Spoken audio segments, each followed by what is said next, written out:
1, 2, 3. 1. Ovoz bormi? Ovoz bormi? Ovoz. Ovoz normalniy hammasi? Качество normalniy? Xo'p, demak, boshlaymiz. Assalomu alaykum barchaga. Siz bilan Atom o'quv markazi va Mahmud Matkarimov. Avvalo, barcha mana shu videoni ko'rib turgan o'quvchilarni, kuzatuvchilarimizni milliy sertifikat imtihoni sanalari aniq bo'lganligi bilan tabriklaman. To'g'ri, ko'pchilik uchun kutilmagan bo'lib qoldi, ya'ni sentyabrda hech kim kutmagandi menimcha, lekin men o'ylayman, sizda nima deydi, yoz bo'yi masalan tayyorgarlikni davom qilgan o'quvchilar bor, ustozlarimiz bor. Mana o'zimiz ham masalan yozim bo'yi to'xtamadik. Har qanday masalan nima deydi, har qanday holatga masalan o'quvchilarni tayyorlashdi. Inshaalloh menimcha yaxshi o'qigan, nima deydi, maqsadlari aniq bo'lgan o'quvchilar albatta sentyabr oyida ham yuqori natija qilishadi degan umiddamiz. Endi to'g'risini aytaman, men lично o'zim xursand bo'ldim. Nima uchun? Sababi nima deydi, agar milliy sertifikat imtihonlari yaqin qolsa, men ko'p e'tibor beraman, o'quvchilarda mas'uliyat degan tuyg'u yanada kuchayadi. Ya'ni biz ham masalan offlayndagi o'quvchilarimiz ham, onlayndagi o'quvchilarimiz ham juda bir endi ishtiyoq bilan, mas'uliyat bilan o'qiyotganini ko'ryapmiz hozir. Shu jihatdan bunday olib qaraganda yaxshi, menimcha Xudo xohlasa, o'zi oz qolgan bo'lsa ham, agar bir повторение qilib olsangiz, Xudo xohlasa zo'r natija qilib chiqasiz degan umiddaman. Demak, milliy sertifikatdan yozma ishda o'zi men juda ham yaxshi ko'raman. O'zi kimyoni yaxshi ko'radigan insonman, bilasizlar. Menimcha agar ilgaridan kuzatadigan bo'lsanglar, kimyoni ichida ham aynan mana shu milliy sertifikatdagi yozma ish qismi ko'raman, aynan nima deydi, meni fokusimdagi savollarda hammasi. Juda ham yaxshi ko'raman mana shu savollarni ishlashni. Shuning uchun albatta bu milliy sertifikat imtihoniga ham nima deydi, onlayn yozma ish ochmasak bo'lmasdi. Sababi ko'pchilik o'quvchilar masalan o'tgan safargi onlaynimizda qatnashgan o'quvchilar yozma ish guruhlarimizda so'rashdi. Masalan, ustozlar so'rashdi.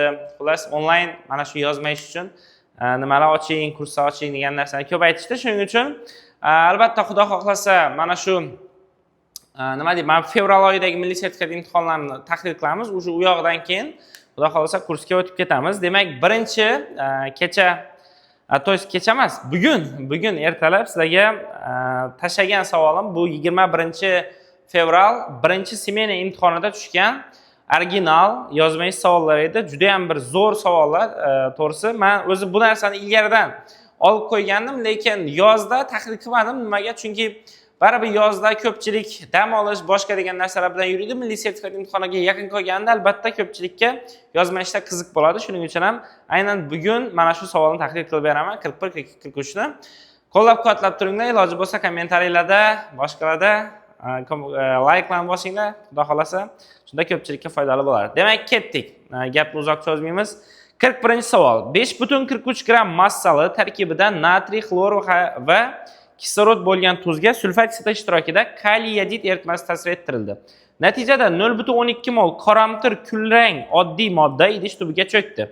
Aralashma filtrlangach, filtratga metal atsetat qo'shildi va eritma cho'kma hosil bo'lishi butunlay to'xtagunicha sovutildi. Eritma yana filtrlanib, massasi 44,7 gram bo'lgan cho'kma olindi. Cho'kma tarkibida metal xlorid va metal sulfatdan iborat ekan.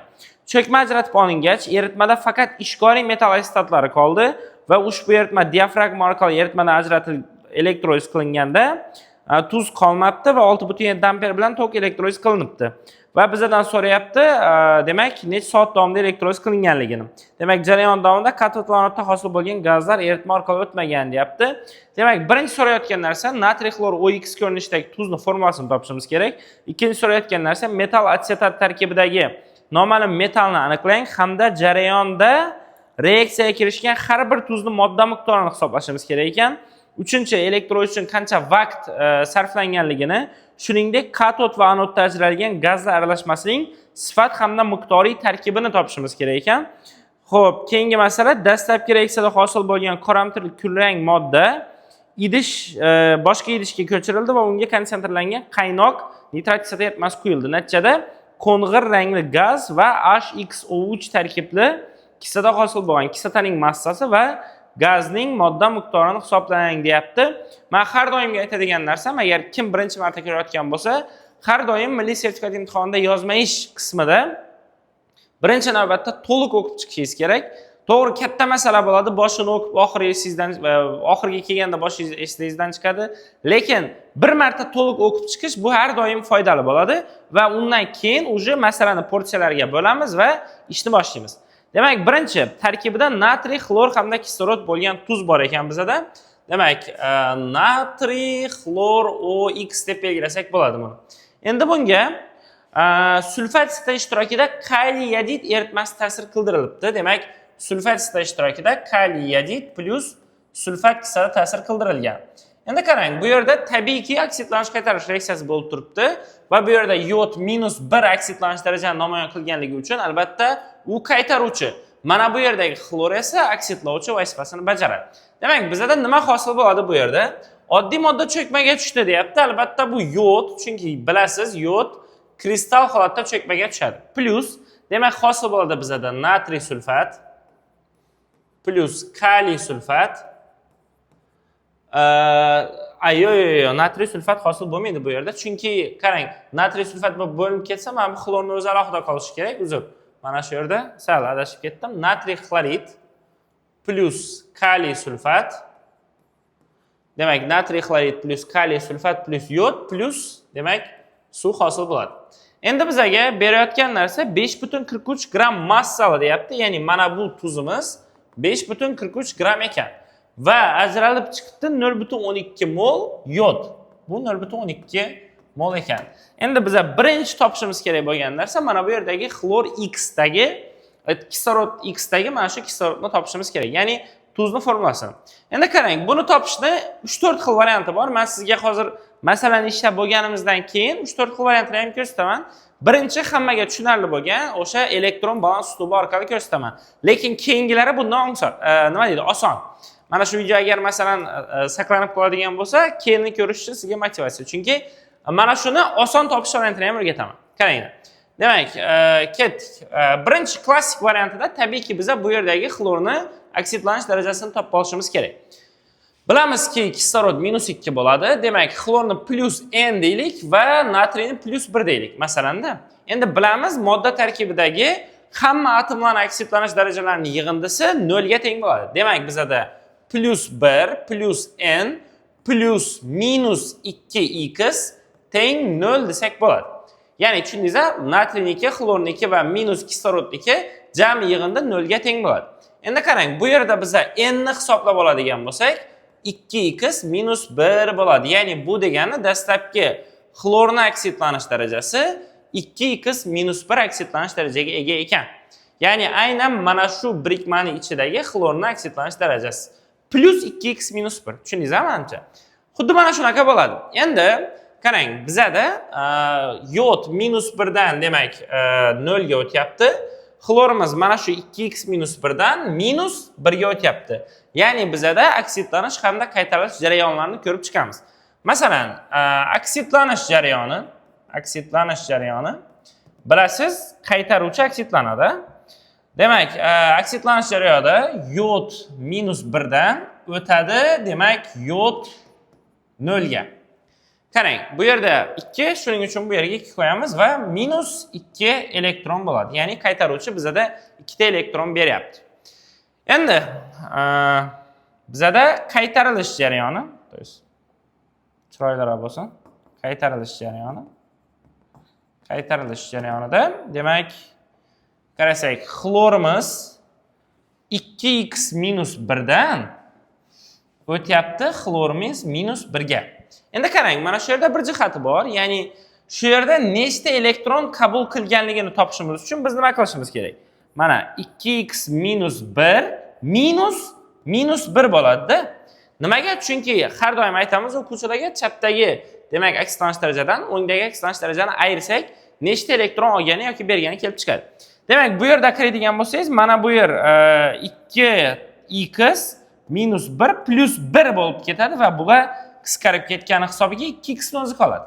Ya'ni, demak, bizda xlorimiz 2x ta elektron qabul qiladi ekan. Demak, bu yerda yodimiz 2 elektron, xlorimiz esa 2x elektron qabul qiladi. Yodimiz beradi. Demak, bu yerda 2, bu yerda esa 2x. Endi qiziq joyi e'tibor bering, mana bular ikkalasi qisqarib ketadi. Demak, bu yerda 1, bu yerda x qoladi. keyin buni aylantirib tashlaydigan bo'lsak, x ga 1 qoladi. Ya'ni bu degani bizada yodni oldiga x qo'y deyapti, mana bu xlorlarning oldiga esa 1 qo'y deb aytayapti. Demak, shu bo'yicha biz qo'yadigan bo'lsak, ya'ni mana bu yodimizni oldiga, допустим, buni yashil svetda qo'yamiz, x qo'ysak bo'ladi, chunki x ni qo'y deyapti. Mana bu xlorimizni oldiga esa 1 qo'yishimiz kerak ekan. Bizga o'zi mana shu glavniy hozircha ikkita koeffitsient kerak.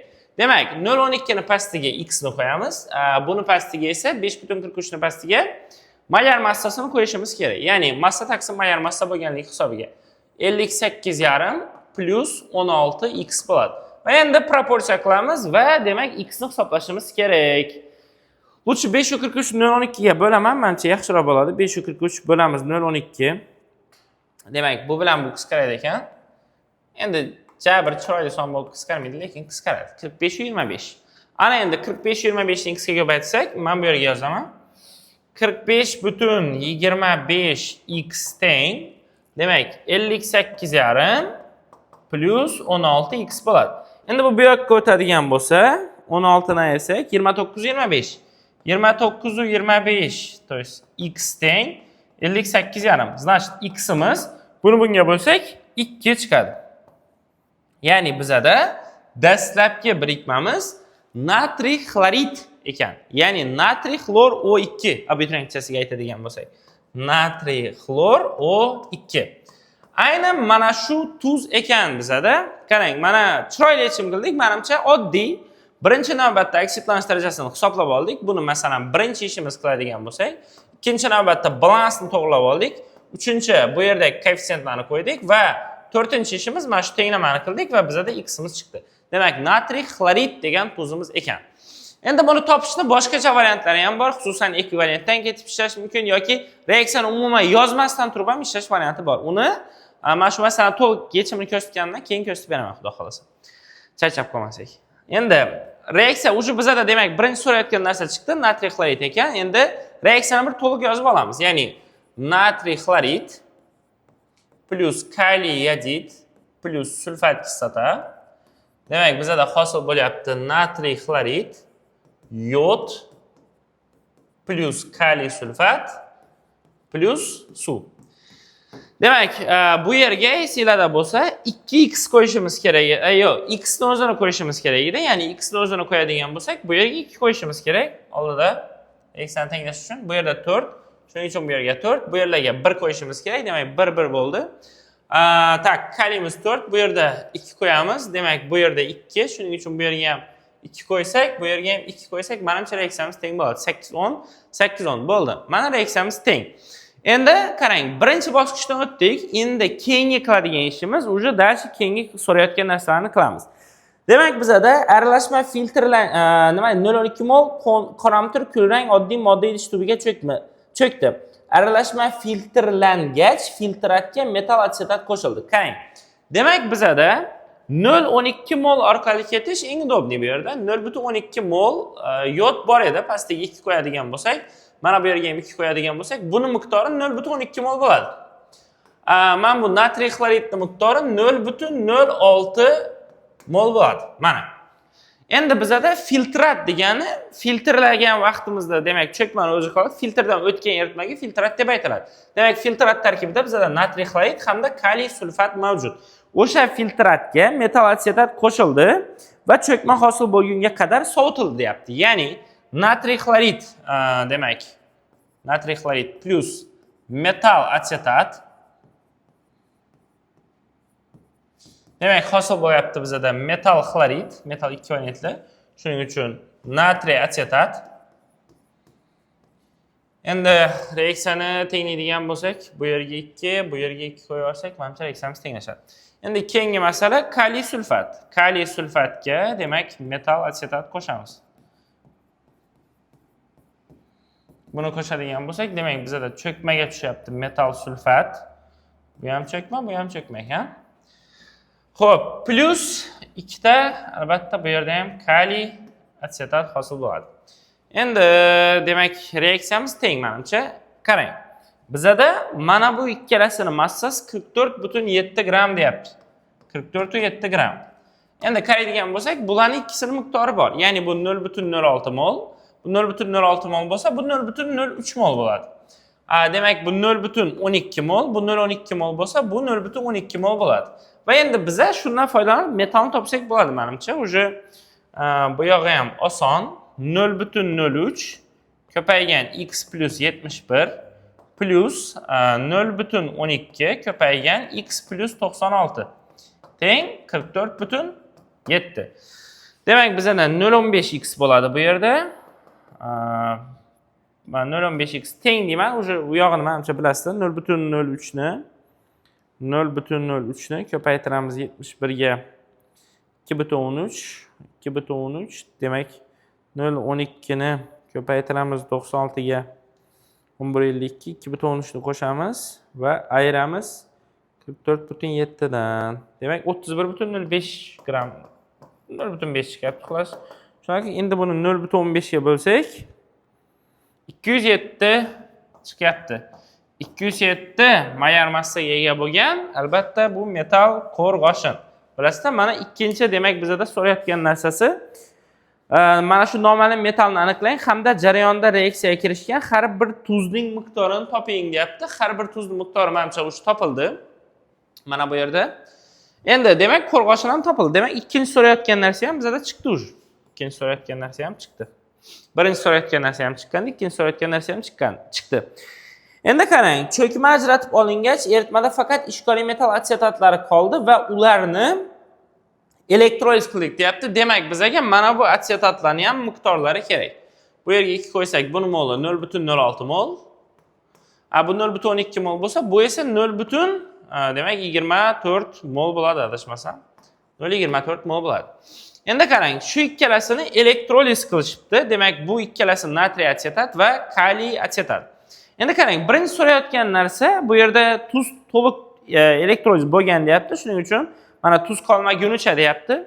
6,7 amper bilan elektroliz qilingan, bizda vaqtni so'rayapti. Keling, birinchi shu narsani hisoblab olamiz. Ya'ni bu juda ham oson bo'ladi, chunki e'tibor bersak bizda natriy atsetat bor. Buni miqdori 0,06 mol edi. Kaliy atsetat bor. Buni miqdori 0,24 mol. Qarang, bu ikkala tuzning ham ekvivalent faktori 1 ga teng. Ya'ni 0,06 mol uchun 0,06 faraday tok ketadi. 0,24 uchun 0,24 faraday tok ketadi.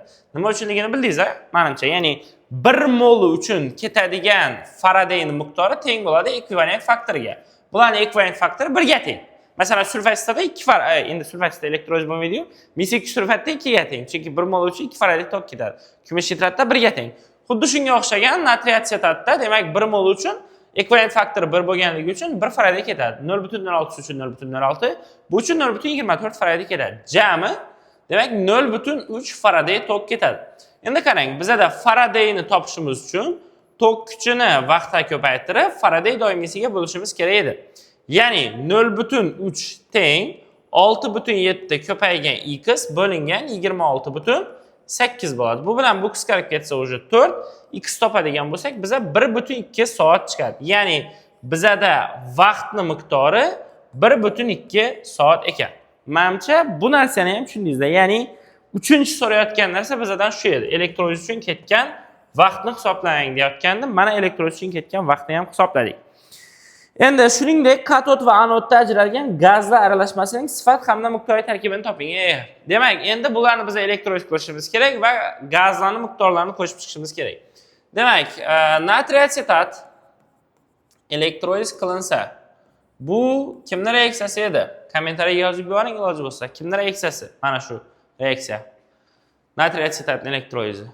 Kolbe reaksiyasi, demak, bu yerda etan hosil bo'ladi, plus karbonat angidrid hosil bo'ladi, plus vodorod, plus natriy gidroksid. Demak, katodda vodorod hosil bo'ladi, anodda esa mana bu ikkita gaz hosil bo'ladi bizda. Endi kaliy atsetatning elektrolizidan ham xuddi shu narsa, ya'ni etan, karbonat angidrid hamda vodorod plus kaliy gidroksid hosil bo'ladi.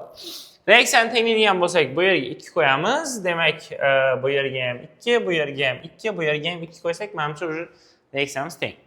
Bunda ham bu yerga 2, 2, 2, 2 qo'ysak reaksiyamiz teng. Endi qarang, biza gazdan analiz qilishimiz kerak. Bu 0.06 mol. Bu esa 0.24 nima edi? 0.24 mol. Qarang, bu 0.06 mol bo'lsa, mana bu etanimizning miqdori 0.03. Mana bu karbon tanglik 0.06. Vodorod demak 0.03. Bu 0.24 bo'lsa, bu 0.12 mol, bu 0.24 bo'lsa, bu ham 0.24 mol, bu 0.24 bo'lsa, bu 0.12 mol. Demak, bizda jami gaz vodorodimiz 0.15 mol chiqyapti. Karbon tanglikimiz 0.3 mol chiqyapti.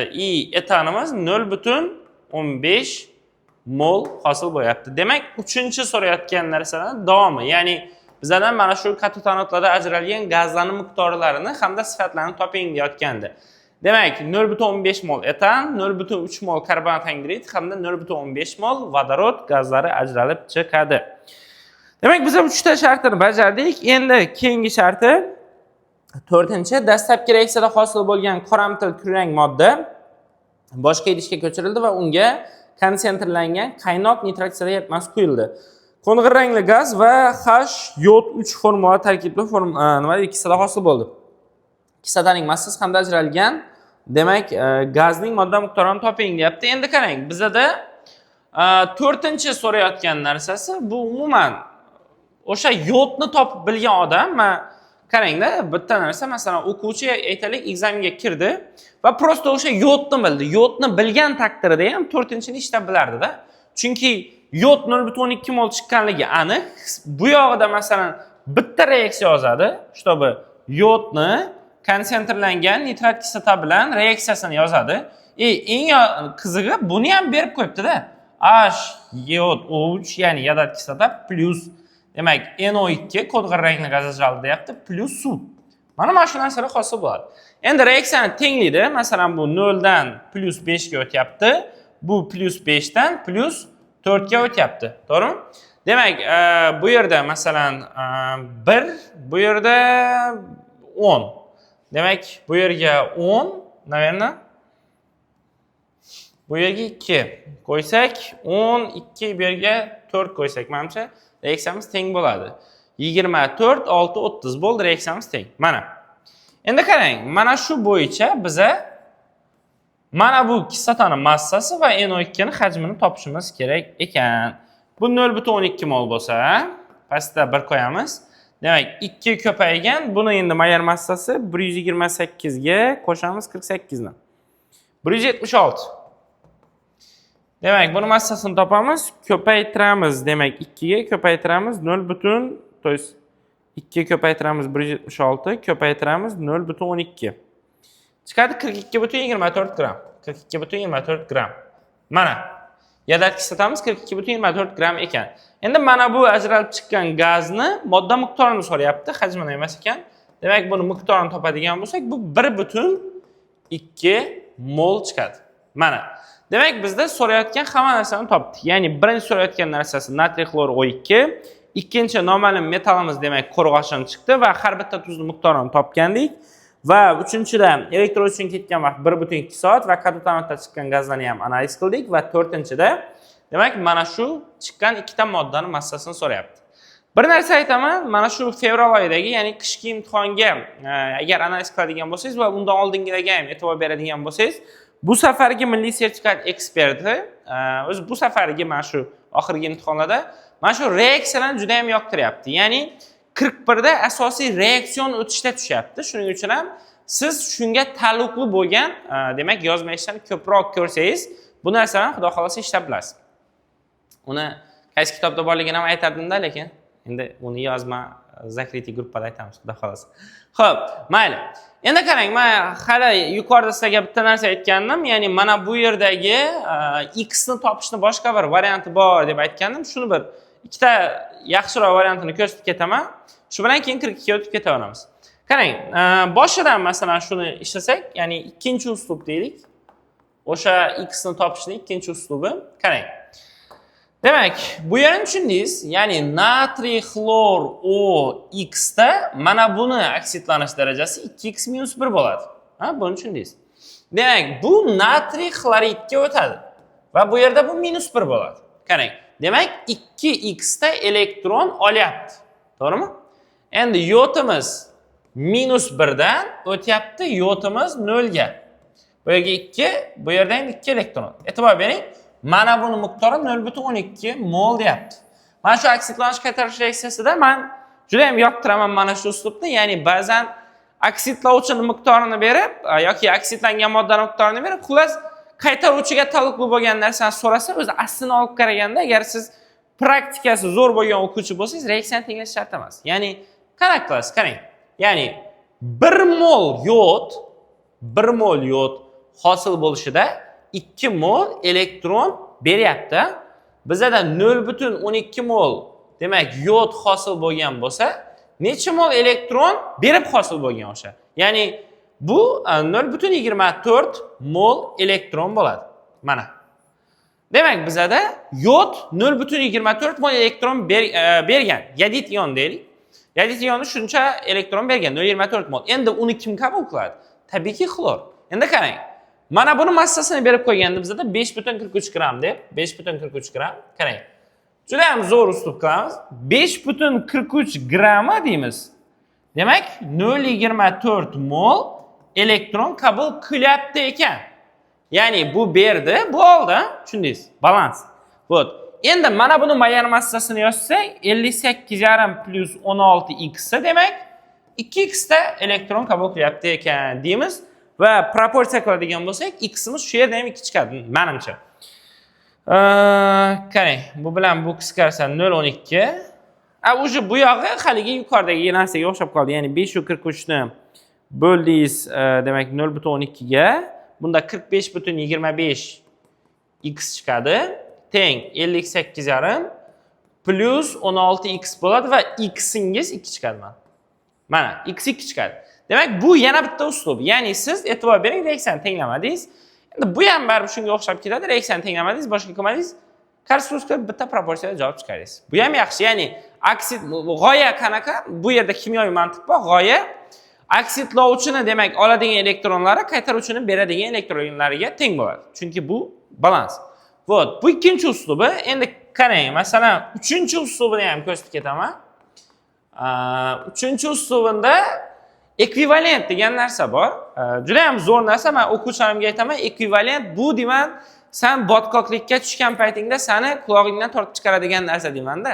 Ya'ni, masalan, reaksiyalar ba'zan valentlikda noma'lum bo'lib yotadi, boshqa bo'lib yotadi. O'sha paytda sizga ekvivalent kerak bo'ladi. Richterning ekvivalent nisbatlar qonuni. Qarang, ekvivalent bo'yicha ketadigan bo'lsak, qanaqa bo'ladi? Masalan, bizada ikkita yana shu holat, ya'ni bu yerda natriy xlor OX bor. Natriy xlorid bor. Bu yerda -1, bu yerda 2x -1. Demak, 2x ta elektron olyapti. Demak, mana bu tuzimizni ekvivalenti, e'tibor bering, 58,5 plus 16x ni nisbati 2x ga bo'ladi. Buni ekvivalenti nimaga? Chunki masalan kaliy permanganatda ekvivalent qancha desak, siz aytasiz 158 deysiz. Okey, to'g'ri, lekin kaliy permanganat kislotali muhitda reaksiyaga kirishganda uni ekvivalent qancha? 158 taqsim 5, 158 taqsim 5. To'g'ri shunaqa. Nimaga? Chunki u yerda 7 dan 2 ga o'tadi, 5 ta elektron qabul qiladi. Oksidlanish qaytarish reaksiyalarida ekvivalent boshqacharoq topiladi. Buni menimcha ko'pchilik biladi. Biladiganlar bo'lsa yozib yuboring kommentariyaga. Qanaqa ketyapti dars, shuni ham bir yozing. O'zim to'g'ri zavqlanyapman, chunki sog'inibman kamerani ham, men bu chiroqlarni ham, to'g'ri menga yoqyapti shu narsa. Xo'p. Demak, 58,5 plus 16x taqsim 2x bo'ladi. Buni ekvivalent, Endi qarang, men bu yodda esa yod -1 dan o'tadi yodga-yu, masalan. Bu Toshkentlarga o'xshab gapiraverdim-a? Yodga-yu. Demak, 2 elektron bunda ekvivalentini topganda buni molar massasini bo'lasiz, demak 2 ga. Endi qarang, bitta narsa bor. Bizda buni miqdori berilgan 0.12 mol deb. Buni biz ekvivalent miqdoriga o'tamiz desak, buni 2 ga ko'paytirishimiz kerak. Ya'ni ekvivalent faktoriga. Значит, buni ekvivalent miqdori 0.24 gram ekvivalent bo'ladi. Endi bizda Richter nima degandi? Massa 1 taqsim ekvivalent 1 teng, massa 2 taqsim ekvivalent 2 degandi. Bu degani mana buni ekvivalent moli, mana buni ham ekvivalent moliga teng bo'ladi. Demak, bu 0,24 gram ekvivalent mana shunga teng. Tushundingizmi? Yo'q, bunga teng emas. Buni ekvivalenti to'g'ri kechirasizlar. 5,43 taqsim 58 yarim plus 16x taqsim 2x teng 0,24. Mana shunga teng. Mana shu narsaga teng bo'ladi. Nimaga? Chunki mana buni ekvivalent miqdori, demak, yodni ekvivalent miqdoriga teng bo'ladi. Endi bu yerda misol uchun mana bu 2x yuqoriga chiqadi, ko'payib, keyin 0,24 lar bilan qisqarib ketadi. Masalan, 543 ko'paygan 2x taqsim 58 yarim plus 16x teng 0,24 bo'ladi. Va men bu bilan bu qisqarib ketadi 0,12. Qarshi-qarshi qilsangiz xuddi yuqoridagi tenglamani o'zi keladi va x'imiz 2 chiqadi. Mana bu 3-uslubi. Endi yana masalan boshqacharoq qilish ham mumkin, lekin menimcha eng yaxshi bo'lgan 3 ta uslubini tushuntirdim sizlarga. Menimcha tushundingizlar.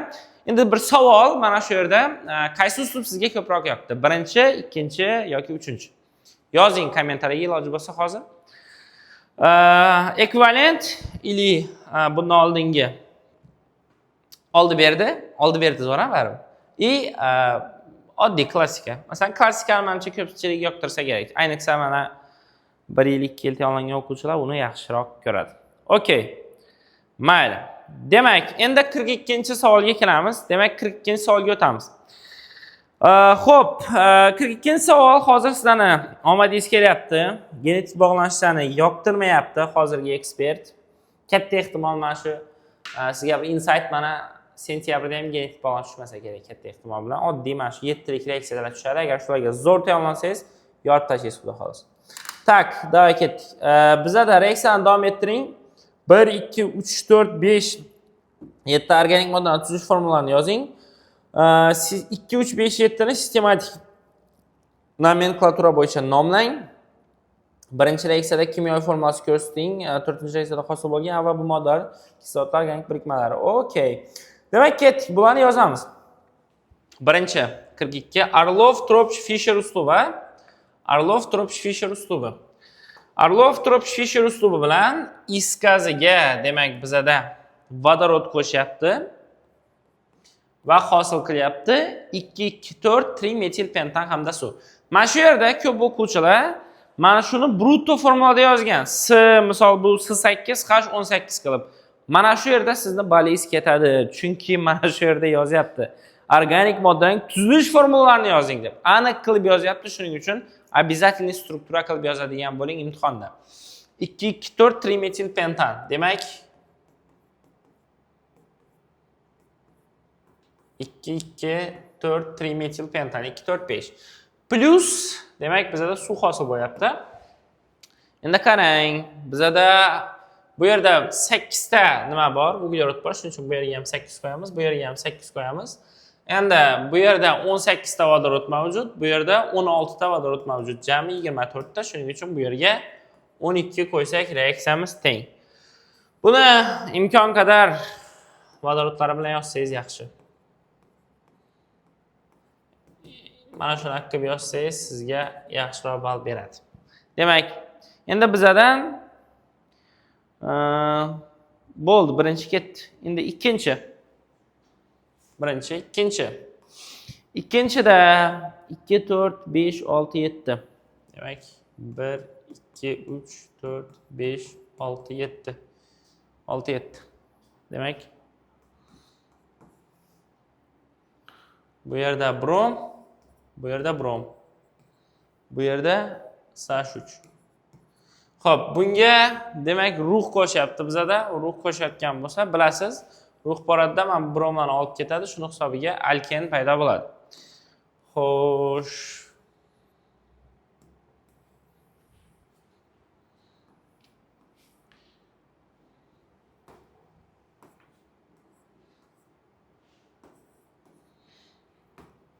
Bu yerda mana qo'shbog'i bor. Bo'ldi. Plus ruh bromid. Demak, bizada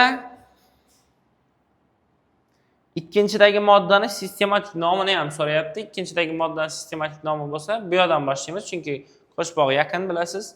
1, 2, 3, 4, 5, 6, 7 bo'lsa, 3, 5, 6, 3 metil. Demak, gepten 3. Mana shunaqa. Endi 3-chi. Bizada bu nima? Demak, alkinlarga suvning ta'siri. Kimning reaksiyasi? Kucherov reaksiyasi. Mana shunaqa adashmasam. Endi shunga suv qo'shilyapti.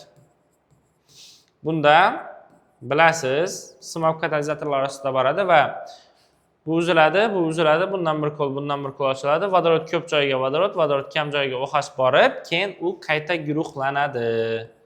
Va bizda mana shunday keton hosil bo'ladi. Endi buni nomini so'rayotgandimi? Ha, albatta, nomini so'rayapti. O'ngdan boshlaymizmi, chapdanmi? Tabiiyki o'ngdan, chunki funksional guruhga yaqinroq. Demak, ketdik. 3 metil butanon 2. Naverno 3 metil butanon deb qo'yursak ham bo'ladi. Lekin 2 ni yozsangiz ham xato bo'lmaydi menimcha. Endi ketdik. Keyingi masala 4. 4 ta dinlarning oksidlanishi 2, 4, 5. Demak 5. Bu yerda metil bor, bu yerda qo'shboq, bu yerda qo'shboq bor. Plus kaliy permanganat plus sulfat kislota. Qarang. Mana shu yerda dinlarning oksidlanishi ko'p o'quvchilar kitobda yo'q bo'lgan narsa tushdi deyapti-da, lekin kitobda bor bu. Alkenlarning oksidlanishi qilib bergan prosta. Bular dinlarning oksidlanishi ham xuddi shular bilan o'xshash. Qarang. Qo'shboq bor joylardan uziladi. Mana shu yerlardan uziladi. Demak, ketdik. Bizda nimalar hosil bo'lyapti? E'tibor bersangiz, karbonat angidrid hosil bo'lyapti plus A plus B. Karbonat angidrid qayerdan chiqyapti desa, mana shu uglerod karbonat angidridga aylangan. Bu yerda plus mana bu yerdagi uglerod oksidlanib, aseton hosil qilgan. Nimaga? Chunki bu tarmoqlangan tarafdan karboksil guruh bera olmas edi, esingizda bo'lsa. Plus bu yoqdan sirka kislota bergan. Plus kaliy sulfat, marganiz 2 sulfat plus suv. Mana shunaqa. Endi bu reaksiyani обязательно siz tenglashingiz shart. Mana shu reaksiya eng sizga ko'p ball beradigan reaksiya bo'ladi, agar ertaga imtihonda tushadigan bo'lsa ham. Demak, elektron balans suvida tenglayman desangiz, bu yerda 0 dan, demak bu plus 4 ga o'tyapti. Bu minus 1 dan, demak, o'tyapti plus 3 ga. Minus 1 dan. Endi bu 0 dan o'tyapti plus 2 ga. Endi marganiz plus 7 dan o'tyapti, marganiz plus 2 ga. Demak, balans qiladigan bo'lsak, marganiz plus 7 dan marganiz plus 2 ga o'tsa 5 elektron oldi. Demak, uglerod 0 dan uglerod plus 4 ga o'tdi, 4 elektron berdi. Mana bu karbon angidridga aylangan. Demak, uglerod mana bu yerdagi uglerod ham 0. Bundan o'tdi uglerod plus 2 ga 2 elektron berdi. Va uglerod minus 1 o'tdi uglerod plus 3 ga 4 elektron berdi. Va jami 5. Mana bularning hammasini yig'indisi, demak 6 ga 4 ni ko'rsak 10. 10 mi? Bu bilan bu qisqaradigan bo'lsa, demak 1 2, bu 2 1. Mana. Demak, 2 marganisni oldiga, to'g'ri 2 qo'yildi. Demak, bu yerlarga 1 qo'yiladi ekan. Demak, qarasak, bizda 1 qo'yilsa uglerodlar soni teng bo'ladi. Men bu nimalarni sonini tenglasak 3 qo'yamiz. Endi vodorod atomlari soni bu 1 2 3 4 5 6 bo'lsa, S6 H 10 bo'ladi. Keyin -2 10. Demak, bunda 10 ta vodorod bo'lsa, 16 ta, men bu 3si bilan, to'g'ri 6si bilan 16 ta. Endi bu yerda qaraydigan bo'lsak, 3 3 6, bu yerda 4 10, bu yerga 3 qo'yib yuborsak, reaksiyamiz teng. Bo'ldi. Mana shunaqa. Bu 4-chi. Endi keyingi masala 5-chi.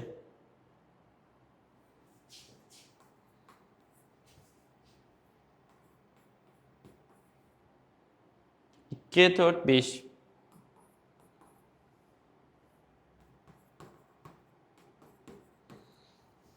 Demak, bizada suv qo'shilyapti.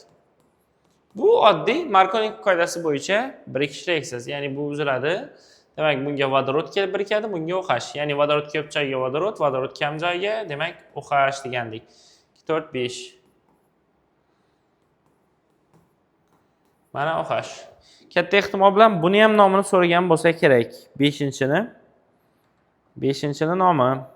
Demak, 1, 2, 3, 4, 5 bo'lsa, 3, 4 dimetil pentan ol 3. Ayni mana shunaqa. Xo'p, 6 bilan 7 qoldi, keyin 43 ga o'tamiz. 43 menimcha zo'r savol. Demak, endi 6-chi.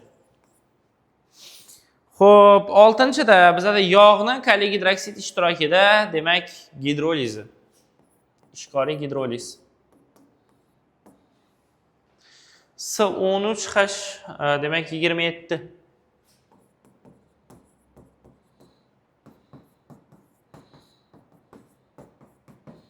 Mana shu 42-savol zo'r o'zi, lekin tushuntirishga sal baribir nimaroqda. Chunki buni siz bilishingiz uchun organikani bilishingiz kerak-da. Shuni yozib beraman, yozma kursda ham yozib berardim, lekin shu baribir buni masalan buni bilish uchun siz ishqoriy gidrolizni bilishingiz kerak. Ya'ni karbon kislotani kaliyl tuzi S13H. Voy nomard. Turing. Hatto ketibdi-yu. Chunki bu bir xil emas ekan. Xo'sh, demak bu 28 31 S15H31 ekan men bu. Bu esa S17H35 ekan. Bu chollar yomon chollar deb shuni aytadi-da. Qarang, salga e'tiborsizlik qilgandim, hozir hammasini bitta qilib yoza olgandim-da. Bu yerda esa 3 xil narsa chiqadi. To'g'ri 4 xil. Ya'ni nimalar chiqadi desa, bu yerda 3 ta kaliy gidroksid bilan reaksiyaga kirishadi. Birinchi bo'lib glitserin paydo bo'ladi. Keyin demak S13H27SOO kaliy plus S15H31SOO kaliy plus S17H35SOO kaliy. Ya'ni 4 xil mana shunaqa narsa hosil bo'ladi. Shunaqa. Endi keyingi narsa demak aminlarning nitrit kislota bilan reaksiyasi. Demak bu 7-chi. 2, 4, 5.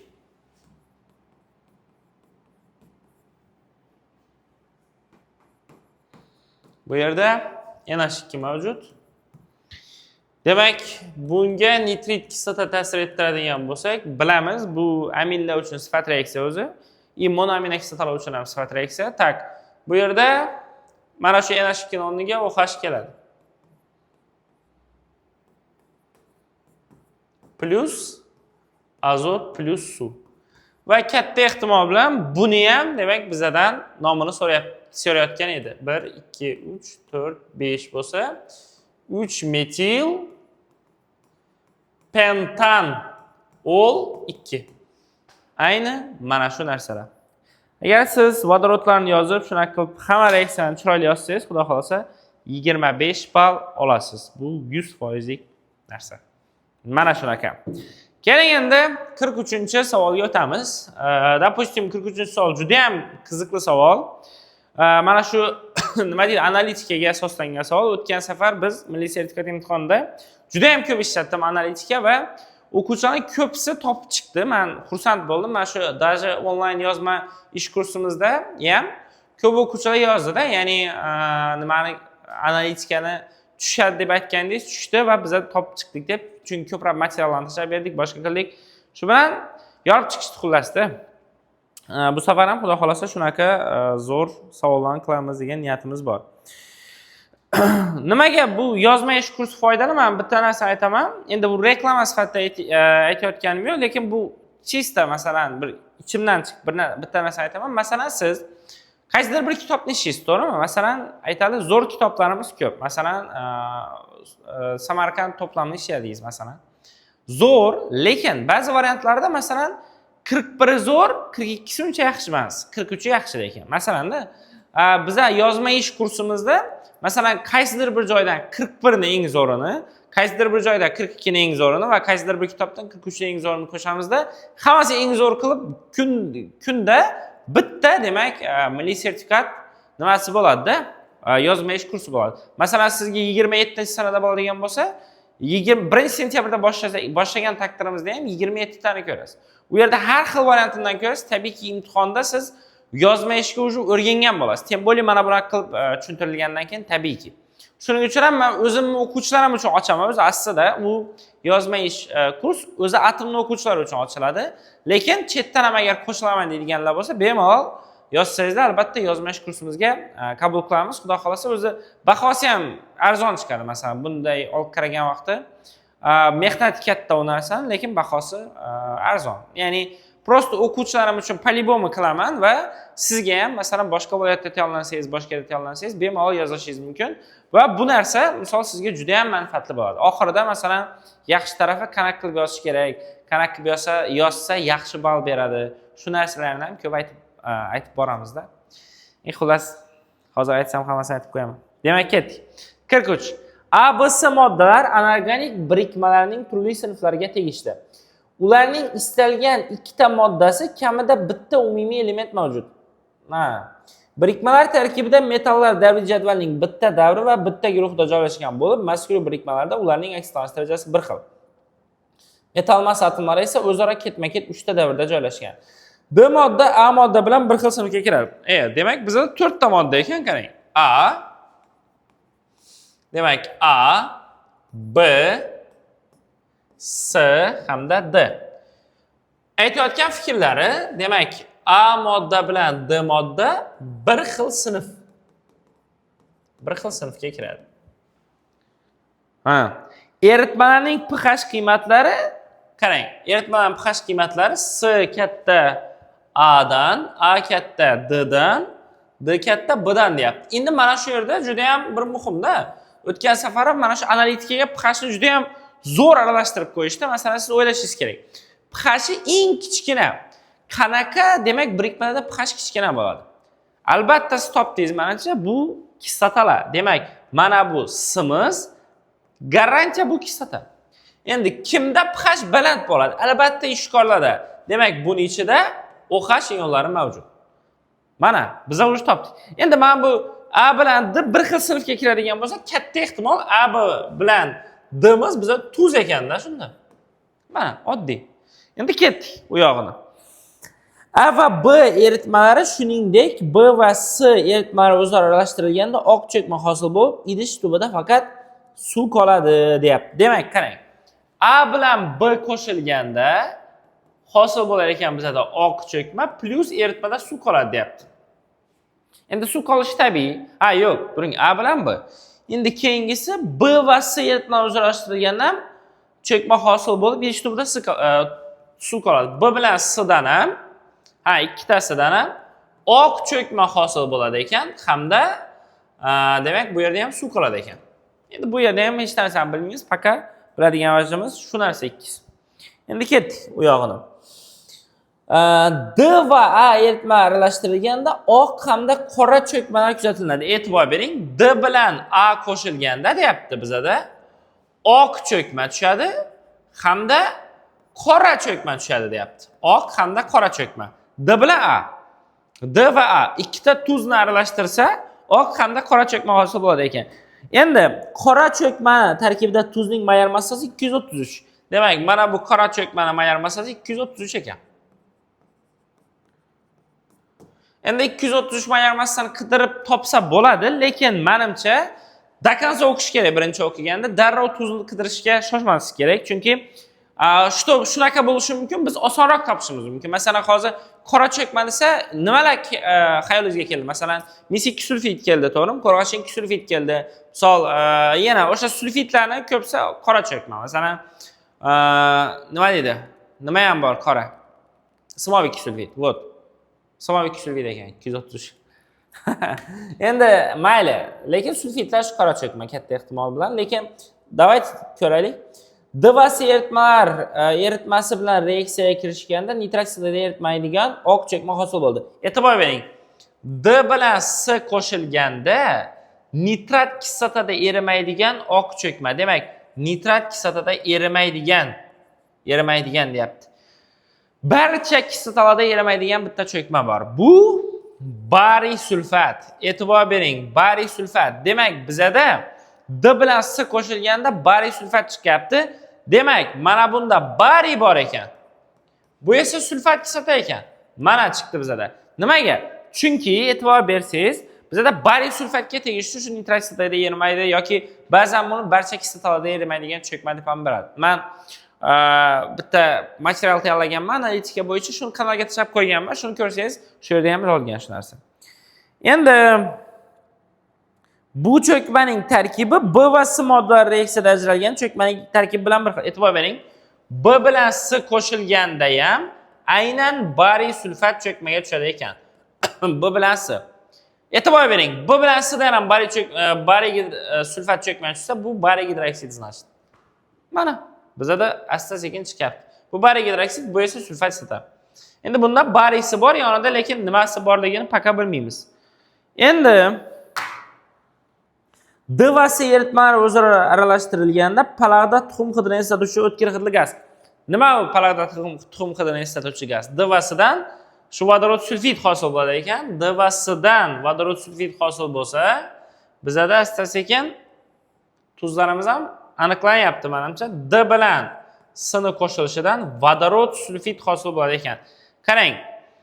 Demak, mana bu bariy sulfid ekan. Mana D bilan S qo'shilganda bizada vodorod sulfid ajraladi. Bariy sulfid suvda eriydigan ham birikma. Demak, mana 100% bu bariy sulfid. Endi qarang, agar bu D bariy sulfid bo'ladigan bo'lsa, mana bu D da sulfid ioni bor-ku. Shuni hisobiga mana bu qora cho'kmada ham sulfid ioni bo'ladi. Mana bu esa 233 dan 200 to есть 32 dan esa 201. Bu esa simobni nimasi ekan? Simobni birikmasi. Endi buni yoni muammo bo'lyapti. Simobni yoni, A ni yoni. Xo'p, nima deyapti endi? ABC moddalarning javoblarini o'qib berish kerak. Formulasi qaysi sinfga mansubligi, tenglamani yozing, qaysi oksid tabiat cho'kma hosil bo'ladi. Aha. D va A modda eritma aralashtirilganda hosil bo'lgan qora cho'kma barqaror, biroq u konsentrlangan nitrat kislota bilan qaynatilganda reaksiya natijasida tuz kislotasi azot dioksid suv hosil bo'ladi. Reaksiya tenglamasi aksini qaytarish. Xo'p. D modda qaynoq suvga tushirilganda B modda bilan birga gaz ham hosil bo'ladi. E'tibor bering. B modda qaynoq suvga solinganda B modda bilan bariy gidroksid bilan gaz vodorod sulfid bo'ldi. Mana shu yerdan ham e'tibor bersangiz bo'ladi. D modda suvga solinsa bariy gidroksid bilan vodorod sulfid chiqadi deyapti. Endi ani yonidagi narsa nima? Boshidan bir o'qib ko'raylik.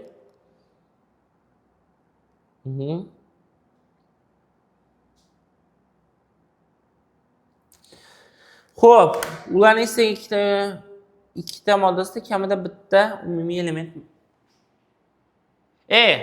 Bu sulfat ekan.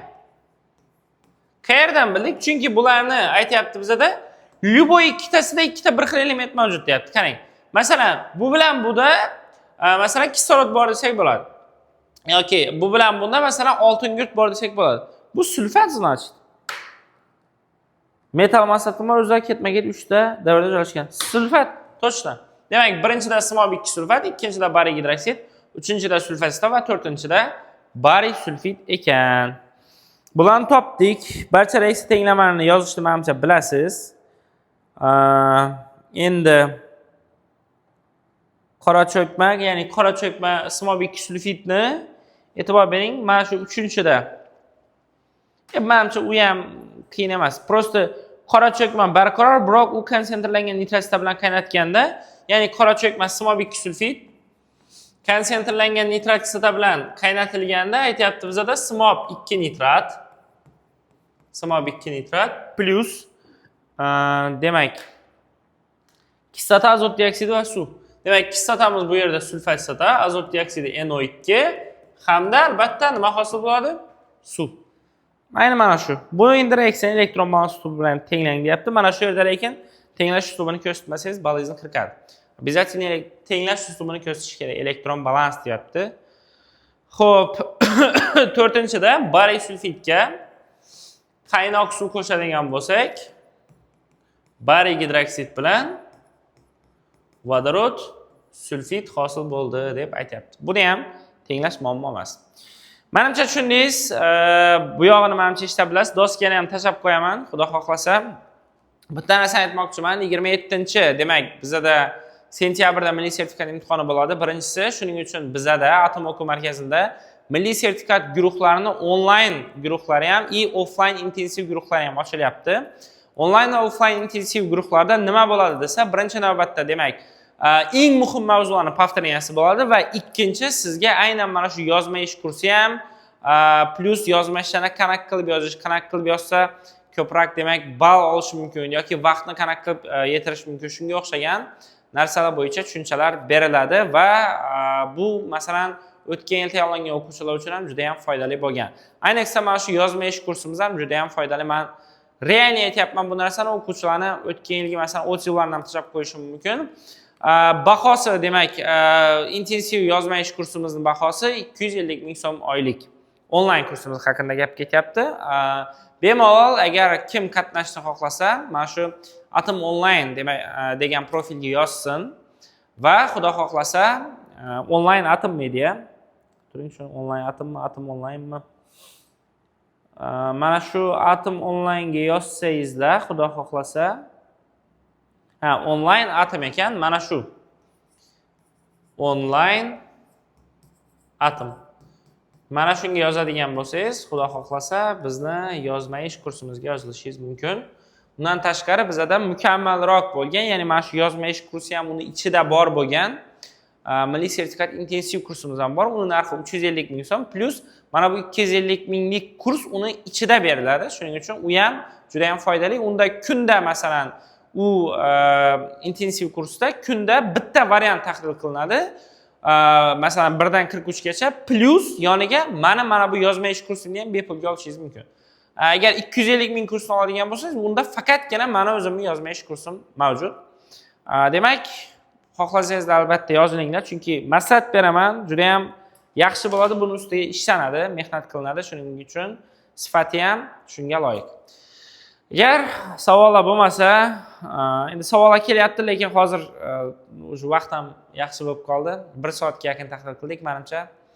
Sog' bo'linglar, salomat bo'linglar. Xudo xohlasa ertaga yana bitta chiroyli, вообще bomba yozma ish tashlayman va uni ham tahlil qilamiz. Demak, o'sha bizning onlayn yozma ishimiz dushanba kunidan boshlanadi. Yopiq kurs shungacha mana bu bepul tarzda mana shu original savollarni tahlil qilib beraman. U yog'iga lekin o'sha yopiq kanalda, yopiq guruhda umuman boshqacha savollarni tahlil ketadi. Sog' bo'linglar, salomat bo'linglar. Xudo xohlasa keyingi efirlarda, ya'ni ertaga xudo xohlasa ko'rishamiz, nasib qilsa. Sog' bo'linglar. Bo'lib tugatamiz.